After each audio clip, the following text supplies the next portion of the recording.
All right, first look, got to put gas in it. Not sure how this is gonna go down. Looks like it's already full, although he said he only put a couple gallons in it. But the gas thing doesn't work. And you'll never believe how much I picked up this Jeep for. Never believe it. Let's get on the road. Oh my gosh. We shall see.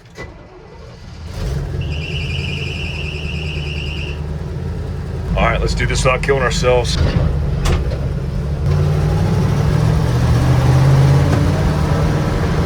So it shifts pretty good. Has a weird knock underneath the clutch. I have no idea what that is, but it drives pretty good. It's got a 95 Suburban engine in it, a V8. All right, wish me luck.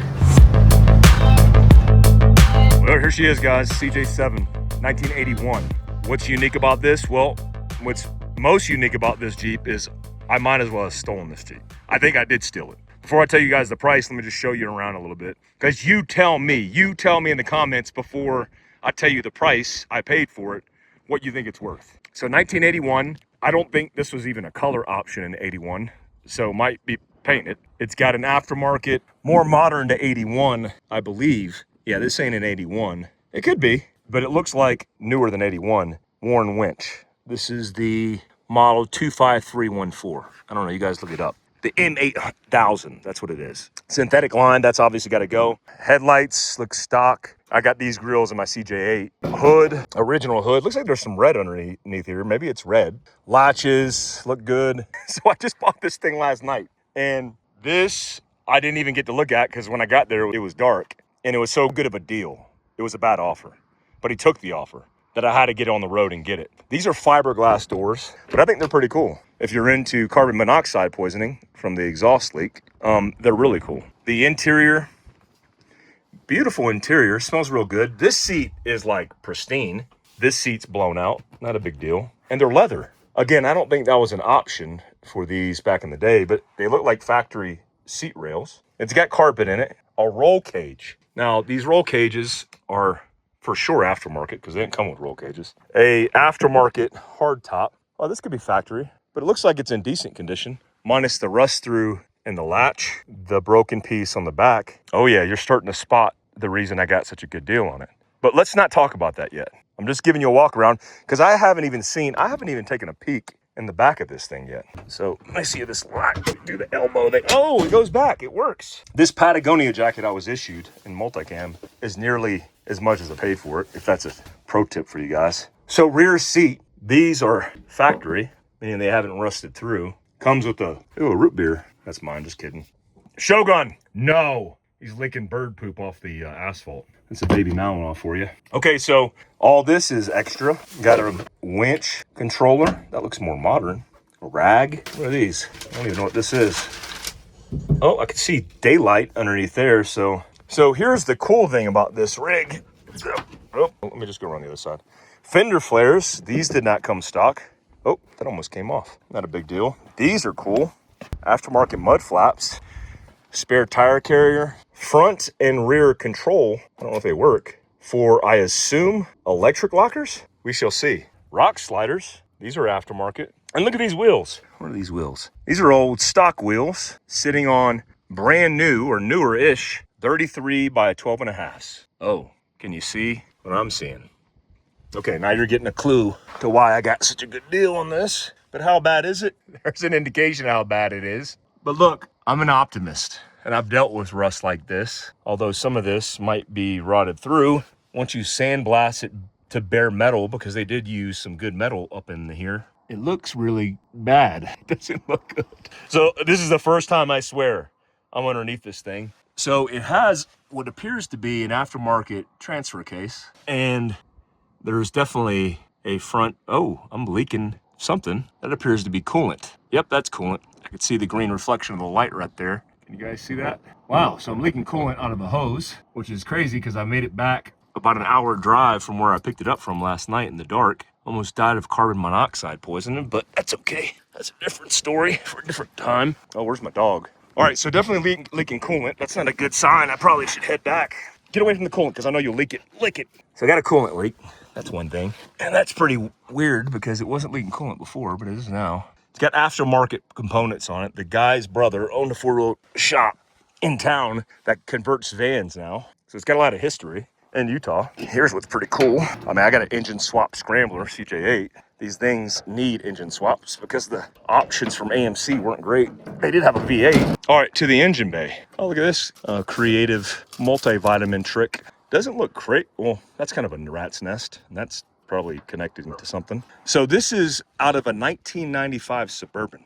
It's a V8, 4-speed, and it appears to probably not have any coolant in it, but it drives pretty well. Drives decent. And this is a reservoir for, doesn't matter, it's empty. Okay, so Edelbrock aftermarket components on it. Decent intake that looks like it probably needs to be cleaned or replaced, but not too shabby. It runs pretty good. I cruised down the highway at about 75 miles an hour. Now, was it safe? Probably not. It was scary. I even took off my seatbelt on purpose just in case I rolled so I could be ejected from it, maybe thrown safe or clear rather than being in a death trap. Yeah, so it's got rust pretty much everywhere. But the thing about these CJ-7s is the tubs are easily replaceable, but these rear quarters are pretty good. Well, that's not good, but that doesn't look, oh, I can almost poke a hole through that. Okay, so not the best, but all the meat is here. And dude, this thing looks cool. I don't know what that is. That is the biggest, is that a brake control? No, that's a power inverter. Oh yeah, most of these things were not 12 volt.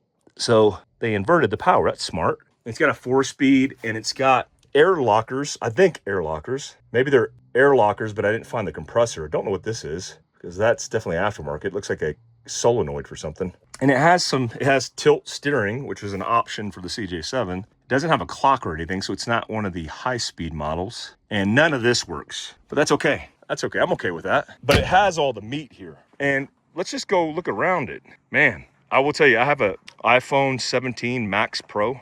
4K, 120 frames, which I'm getting you right now. I'm even going to shoot B-roll for my editor on this. But this thing was rolling on 37s, according to the owner. Ooh, that rust right there doesn't look great. It actually don't look too bad. There is some shady, will you stop biting me? There is some shady welding going on. Yeah, that's not good. This cracked part of the frame where it attaches to the leaf spring, that don't look good. That'll buff out, right? Okay, let's get on this side because I haven't seen this side yet. I'm leaking coolant everywhere in the parking lot. Actually, I'm gonna have to cut this and I'm gonna have to go into town and get some coolant. Well, we definitely need to get to AutoZone and see if they can identify where that leak's coming from. They're really good too. I could do stuff in the parking lot. But yeah, I didn't see that crack in that frame. Gets down the road pretty straight. I don't like this wheel. It scares the heck out of me. It's like a, I don't know, it's like a go-kart wheel. That's an old school kind of deal. Emergency brake doesn't work, but it's a CJ-7 and I like it. Besides the cracked frame, rust everywhere, and leaky coolant coming out of the engine that's about to overheat and blow the engine, it ain't too bad. I'm still not gonna tell you guys the price until I get this thing figured out with the coolant. What do you guys think? And don't change your answers in the comment. And don't chat GPT it. How much do you think I paid for this? What's the ballpark? Roll cage, wheels, tires. I mean, it's got some good stuff. It's a beautiful day to break down. What do you guys think? Probably should be driving a 4-speed manual. It's almost like driving my Scrambler or my CJ-8. So the cool thing about a CJ-7 is it has a longer wheelbase than the CJ-5, which is known for rolling. And I'm not a big fan of rolling. And there's definitely holes in the floor pan. I haven't even pulled that out yet, but I know that because I'm getting lightheaded from the carbon monoxide and from the exhaust. Hopefully I make it back because somebody's looking at my house right now and it's showing. The good news is I got my dogs, so if I have to eat them to survive for a couple days, I'm good. Hey, they're right, Shogun. Dude, I can't believe he licked some coolant off the ground. That was totally my fault because I didn't think he'd do it, but I should have known better. He's a Malinois. I already Googled it. I paused it and edited it and Googled it, and he's gonna live. Oh, there's an old CJ-7 sitting out there in the yard. Oh my God, I'm under wreck.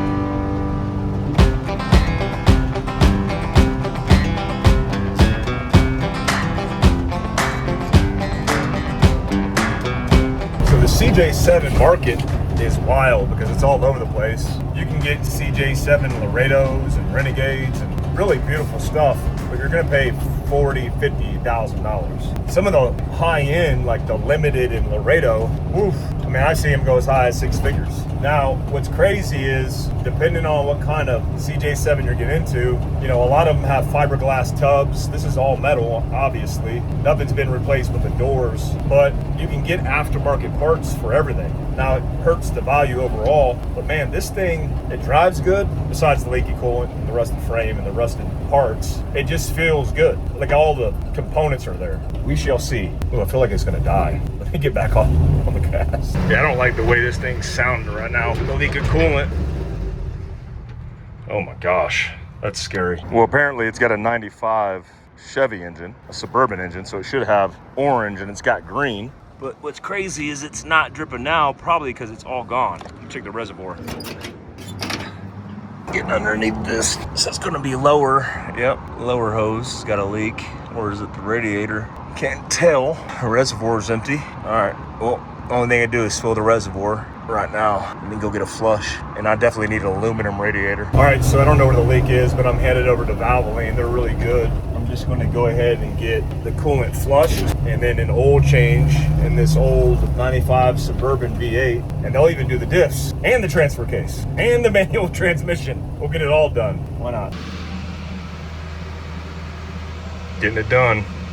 All right, made it back to the shop. So this has a GMC Suburban 5.7 liter V8.